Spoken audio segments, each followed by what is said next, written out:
नमस्कार, मेरा नाम है मोहनी चौहान। प्रज्ञा वीडियो वर्ल्ड एजुकेशन चैनल में आज सभी का स्वागत है।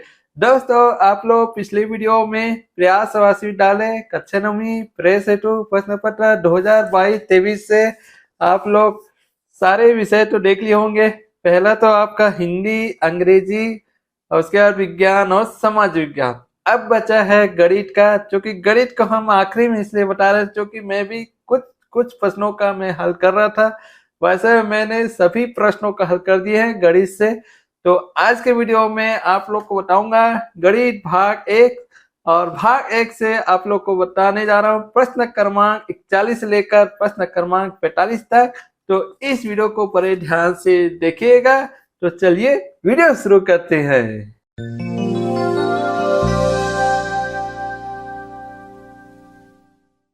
चलिए बच्चों, प्रयास विश्वविद्यालय का प्रश्न पत्र में से आप लोग को बताने जा रहा हूँ। प्रश्न क्रमांक 41, दशमलव में व्यक्त कीजिए 200 धन 7 धन 5 धन 1/10। इसमें 4 विकल्प दिया हुआ है। ए 266.1, बी 265.1, सी 26.61, डी 28.5। ठीक है, तो इसका सही उत्तर है बी 265.1। अब ये कैसा आया है तो चलिए हम लोग आप लोग को हल के माध्यम से समझाता हूँ। तो यहाँ पर आप लोग के लिए सुविधा के लिए मैंने हल करके रखे हैं, लेकिन कैसे आया है इसको हम समझते हैं। तो ऊपर में लिखा हुआ है प्रयास विश्वविद्यालय प्रवेश परीक्षा 2022-23 क्लियर हो गया। यही है विषय गणित, प्रश्न क्रमांक 40। ये आपके क्वेश्चन पेपर का हल यहाँ पर दिया हुआ है। प्रश्न क्रमांक 40, दशमलव में व्यक्त कीजिए। तो आप लोग पिछली क्लास में जैसे चौथी पांचवी में भिन्नों का जोड़, भिन्नों का घटाव, ये सब तो कर चुके होंगे और आपको पता होगा। ठीक है, वहां तो दो भिन्नों के बीच में योग करते थे, 2 या 3। यहाँ पर आप चार भिन्नों के बीच में योग करना है। ठीक है, अब यहाँ पर बता दो 200, यहाँ पे नीचे में कुछ नहीं दिया है, यहाँ भी नहीं दिया है, और केवल 1/10 दिया है। तो यहाँ पर समझो यहाँ पर 1 है। ठीक है, जैसे 200/1 धन 60/1 धन 5/1 धन 1/10। अब यहाँ पर देखिए, यहाँ पर 1 दिया हुआ है, यहाँ पर 10 दिया हुआ है। तो आप लोग तो जानते होंगे ऊपर वालों को क्या बोलते हैं, अंश बोलते हैं, नीचे वालों को हर बोलते हैं। हर में क्या है, 1 दिया है। अब हर में क्या है, अब असमान है, उसको समान लाने के लिए क्या किया जाता है, लघुत्तम समावर्तक ज्ञात किया जाता है। लेकिन यहाँ पे 1 दिया हुआ है, इतना समय लगाने की जरूरत नहीं है लघुत्तम समावर्तक ज्ञात करने का। सीधी सी बात है, 10 ही आएगा। ठीक है, तो हम सीधा 10 लिख देते हैं। यहाँ पर 10 लिख दिए, और 1 से भाग देने दोगे तो 10 ही मिलेगा भाग। ठीक है, तो 10 से 200 को गुणा कर दो तो आपके सामने आएगा 2000 आएगा।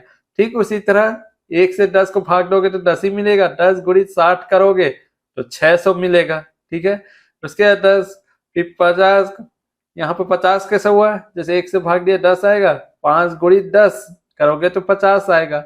ठीक है, इस तरह से करते हो ना। उसके बाद 10 करोगे तो 1 आएगा, क्योंकि 10 हम काट रहे हैं तो वहां पे 1 आता है, वहां कभी 0 नहीं होता, 1 आता ही है। जैसे समान 10 अगर कट लगाते हो वहां तो केवल 1 आएगा, 1 कम 1, तो यहाँ पे 1 आ गया। ठीक है, अब इसको आपस में आप लोग जोड़ दो। यहाँ पर बगल में आप लोग को जोड़ के रखा हूँ, जैसे 2650, इसको ऐसे जोड़ गए 1 5 6 2, ये हो गया बराबर 2651/10। और 10 से भाग दोगे तो दशमलव तो आएगा ही, आप भाग करके देखना 265.1। यही आपका उत्तर है, ए बी है। ठीक है, आप लोग को समझ आ गया। इसी तरह से हल किया जाता है। तो चलिए अगले प्रश्नों की ओर आगे बढ़ते हैं। प्रश्न क्रमांक 42, एक चतुर्भुज पेटी जिसकी लंबाई 40 सेंटीमीटर है और चौड़ाई 10 सेंटीमीटर है, तो पेटी के ढक्कन को टेप से चारों ओर से सील है, तो उसे सील करने के लिए आवश्यक टेप की लंबाई बताइए। अब यहाँ पर ऐसा क्वेश्चन दिया है, क्षेत्रफल भी हो सकता है, परिमाप भी होता है, लेकिन यहाँ पर कुछ समझना पड़ेगा। ठीक है, चलिए हम सही विकल्प भी बता देता हूँ। ए 400 सेंटीमीटर, बी 200 सेंटीमीटर, सी 100 सेंटीमीटर, डी 50 सेंटीमीटर। इसका सही उत्तर है 100 सेंटीमीटर। ये कैसे आया है तो चलिए हल के माध्यम से समझते हैं। प्रश्न क्रमांक 42, यहाँ पर प्रश्न मैं पढ़ चुका हूँ तो सीधे हल में आ जाता हूँ। यहाँ पर चतुर्भुज की लंबाई क्या है, 40 सेंटीमीटर है। चतुर्भुज की चौड़ाई 10 सेंटीमीटर है। ठीक है। अब यहाँ पर चतुर्भुज की पेटी के चारों ओर टेप से सील करने के कारण हम परिमाप ज्ञात करेंगे। हम तो चाहे तो क्षेत्रफल भी ज्ञात कर सकते हो, लेकिन क्षेत्रफल में क्या होता है, केवल लंबाई और चौड़ाई ज्ञात होता है। लंबाई वाला ज्ञात होगा, चौड़ाई वाला, लेकिन हम पूरा हमको बॉक्स का ज्ञात करना है। जहाँ पर पट्टी बंधा हुआ है, सील किया हुआ है, उसका पूरा बॉक्स का क्या है। इसीलिए पूरे बॉक्स को अगर ज्ञात करना है तो इसके लिए आपको चतुर्भुज का परिमाप ज्ञात करना होगा। तो इसका परिमाप का सूत्र क्या है, 2 गुणित लंबाई धन चौड़ाई, तो बराबर 2 40 धन 10। यहाँ पर 2 गुणित 50, 2 पंचे 10, 100 सेंटीमीटर ये उत्तर आ गया। ठीक है। हमको पूरे बॉक्स के चारों ओर ज्ञात करना है, केवल लंबाई चौड़ाई ज्ञात नहीं करनी। ठीक है। अगर इसको दुगना कर दोगे ना, जैसे इसमें भी आ सकता है, जैसे 4 गुणित 4, इसमें 400 आ जाता है, लेकिन उसमें भी दिक्कत है। ठीक है। तो आपको परिमाप सही ज्ञात करना है। टेप की लंबाई 100 सेंटीमीटर है, उत्तर सी। ठीक है। चलिए अगले प्रश्न की ओर बढ़ते हैं। प्रश्न क्रमांक 43। एक कक्षा में 20 लड़कियां व 15 लड़के हैं, तो लड़कियां व लड़कों की कक्षा में क्या अनुपात है। ए 8:6, बी 2:7, सी 4:7, डी 4:3।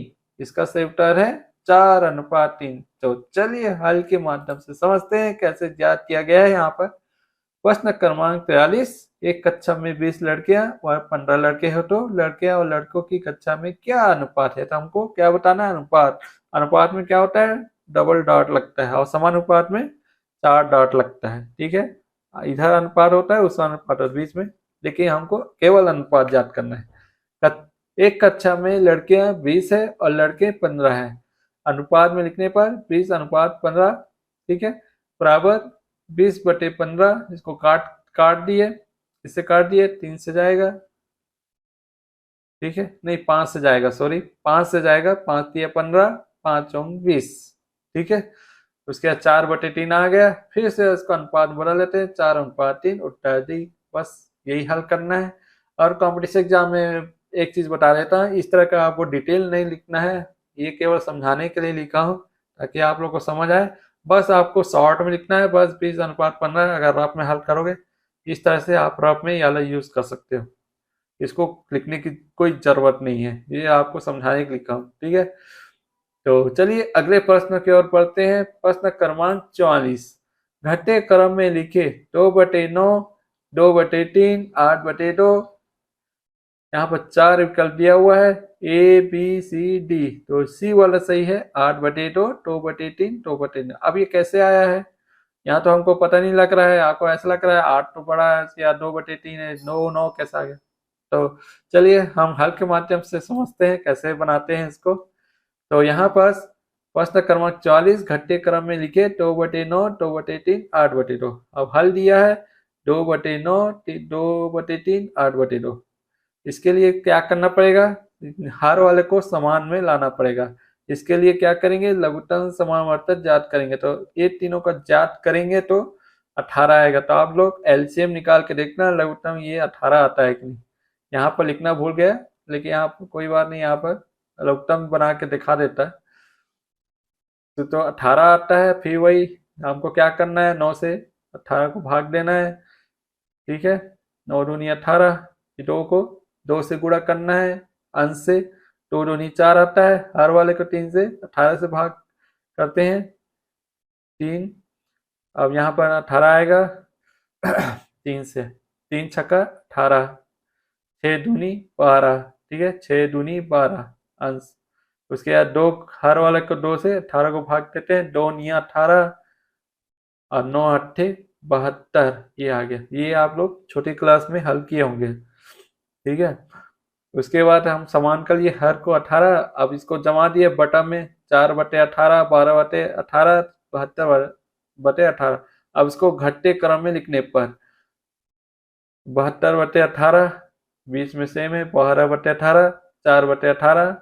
अब इसको, अब इसकी जगह के हिसाब से करते हैं। जैसे इसकी जगह में क्या था, 8/2 था, 72 बटे इसके जगह में क्या था 8/2।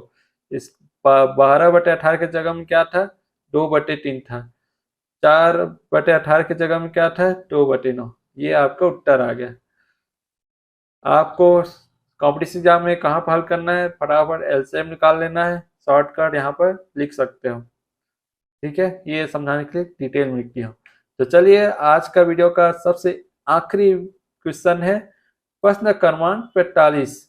किसी संख्या के 8 गुणा में 4 जोड़े तो उसका मान 7 प्राप्त होता है, वह संख्या बताइए।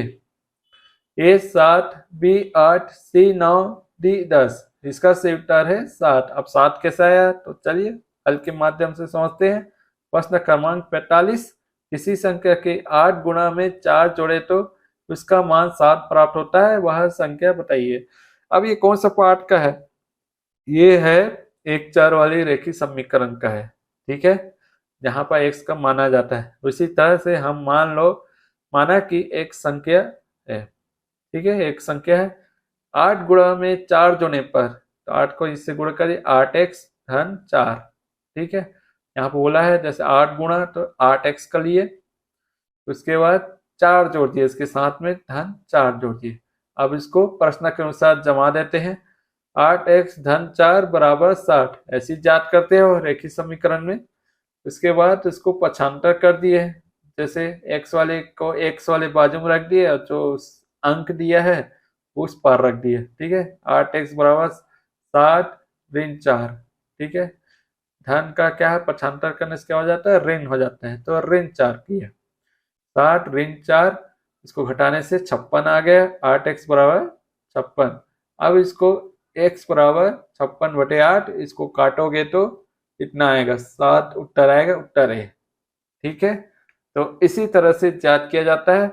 अब इसको शॉर्टकट हल करना है तो आपको सीधा ये बीच वाला को आप हल कर सकते हो, बस दिमाग में इसको रखना है, माइंड में। ठीक है, तो आज का वीडियो बस इतना ही। देखने के लिए धन्यवाद दोस्तों। यह वीडियो प्रयास वासी विद्यालय कक्षा 9वीं प्रेस 2 प्रश्न पत्र 2022-23 से गणित भाग से प्रश्न क्रमांक 41 से लेकर प्रश्न क्रमांक 45 तक आप लोग को अच्छी तरह से समझ आ गया होगा। और ये जो आप लोग क्वेश्चन पेपर देख रहे हो, ये है प्रयास वासी विद्यालय का। इसी क्वेश्चन पेपर से आप लोग को गणित के क्वेश्चन भी बताया हूँ, और आगे आने वाले वीडियो में आप लोग को प्रश्न क्रमांक 46 से लेकर 50 तक बताऊंगा। तो आने वाले वीडियो बिल्कुल बने रहेगा। और यदि आप इस चैनल में नए आए हैं तो मेरे चैनल को जरूर सब्सक्राइब करें और नोटिफिकेशन के बेल आइकन बटन को क्लिक कर दें। क्लिक करने के साथ साथ अपने दोस्तों के साथ बिल्कुल शेयर कर दिएगा, और अपने सहपाठियों को भी बता दीजिएगा कि प्रयास वासी विद्यालय का पढ़ के वीडियो चैनल में आता है। ठीक है, तो आज का वीडियो बस इतना ही। देखने के लिए धन्यवाद। जय छत्तीसगढ़, जय जोहार।